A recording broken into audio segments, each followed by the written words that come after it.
என் பெயர் ஆசா உதயவர்ஷினி. நான் golden Gates matric மேல்நிலைப் பள்ளியில் 8ஆம் வகுப்பு படிக்கின்றேன்.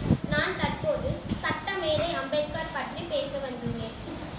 விடுதலை பெற்ற இந்தியாவின் முதல் சட்ட அமைச்சராகவும் இந்திய அரசியல் சாசனத்தின் தலைவராகவும் விளங்கியவர் பீமாராவ் ராம்ஜி அம்பேத்கர். அம்பேத்கர் 1891ஆம் ஆண்டு ஏப்ரல் திங்கள் 14ஆம் நாள் ராம்ஜி சக்பால் பீமாபாய் இணையருக்கு 14வது குழந்தையாக பிறந்தார். இவரது ஊர் மகாராஷ்டிர மாநிலத்தில் உள்ள ரத்னகிரி மாவட்டத்தைச் சேர்ந்த அம்பவாதே என்பதாகும். இவரது தந்தை இராணுவ பள்ளி ஒன்றில் ஆசிரியராக பணிபுரிந்தார். மகாதேவ் அம்பேத்கர் என்ற ஆசிரியர் இவர் மீது அன்பும் அக்கறையும் கொண்டவராக விளங்கினார். அதனால் பீமாராவ் சக்பால் அம்பவாதேகர் என்னும் தம் பெயரை பீமாராவ் ராம்ஜி அம்பேத்கர் என்று மாற்றிக்கொண்டார். 1904ஆம் ஆண்டு இவரது குடும்பம் மும்பைக்கு குடிபெயர்ந்தது. அங்கு ஹெல்பின்ஸ்டன் உயர்நிலை பள்ளியில் சேர்ந்தார். குடும்பத்தில் மிகவும் வறுமை சூழ்ந்துள்ள நிலையிலும்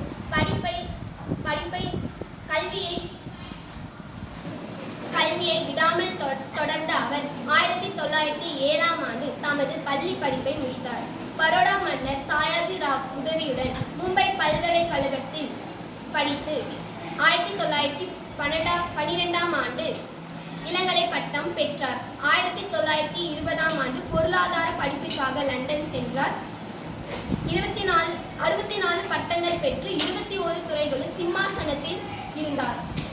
1924ஆம் ஆண்டு ஒடுக்கப்பட்டோர் முன்னேற்றத்திற்காக ஒடுக்கப்பட்டோர் நல்வாழ்வு பேரவை என்ற அமைப்பை நிறுவினார்.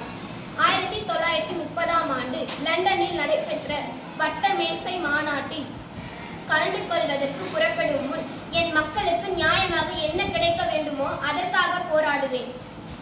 அதே சமயத்தில் சுயராஜ்ய கோரிக்கைகளையும் முழு மனதுடன் ஆதரிப்பேன் என்று கூறினார். ஒடுக்கப்பட்டோருக்கு தனி வாக்குரிமையும் விகிதாசார பிரதிநிதித்துவமும் வழங்கப்பட வேண்டும் என்று 2வது வட்டமேசை மாநாட்டில் வலியுறுத்தினார் அம்பேத்கர். இதன் விளைவாக ஒரு தொகுதியில் பொது வேட்பாளரை தேர்ந்தெடுக்க ஒரு வாக்கும், ஒடுக்கப்பட்ட சமூக வேட்பாளரை தேர்ந்தெடுக்க ஒரு வாக்கும் அளிக்கும் இரட்டை வாக்குரிமை வழங்கப்பட்டது. ஆனால் இதை ஏற்க மறுத்த காந்தியடிகள் உண்ணாவிரதம் மேற்கொண்டார். அதன் விளைவாக 1931ஆம் ஆண்டு செப்டம்பர் திங்கள் 14ஆம் நாள் காந்தியடிகளும் அம்பேத்கரும் ஓர் ஒப்பந்தம் செய்து கொண்டனர். அதன்படி ஒடுக்கப்பட்டோருக்கு தனி வாக்குரிமை என்பதற்கு பதிலாக பொது வாக்கெடுப்பில் தனி தொகுதி வழங்குவது என முடிவு செய்யப்பட்டது. இந்த ஒப்பந்தமே பூனா ஒப்பந்தம் எனப்பட்டது. 1947ஆம் ஆண்டு ஆகஸ்ட் திங்கள் 15ஆம் நாள் இந்தியா விடுதலை பெற்றது.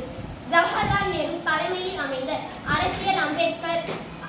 அம்பேத்கர் இந்திய அரசியல் சாசனத்தின் தலைவராக பொறுப்பேற்றுக் கொண்டார். 1956ஆம் ஆண்டு நாக்பூரில் லட்சக்கணக்கான மக்களுக்கு இடையே புத்த சமயத்தில் தம்மை ஈடுபடுத்திக் கொண்டார்.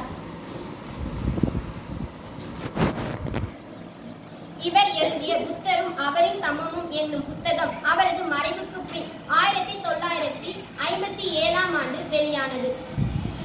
ஒடுக்கப்பட்டோருக்கு தன் வாழ்நாள் முழுவதும் உழைத்த அம்பேத்கர் 1956ஆம் ஆண்டு டிசம்பர் 6ஆம் நாள் காலமானார். அவர் மறைவுக்கு பின் 1990ஆம் ஆண்டு இந்தியாவின் உயரிய விருதான பாரத ரத்னா விருது வழங்கப்பட்டது. நன்றி.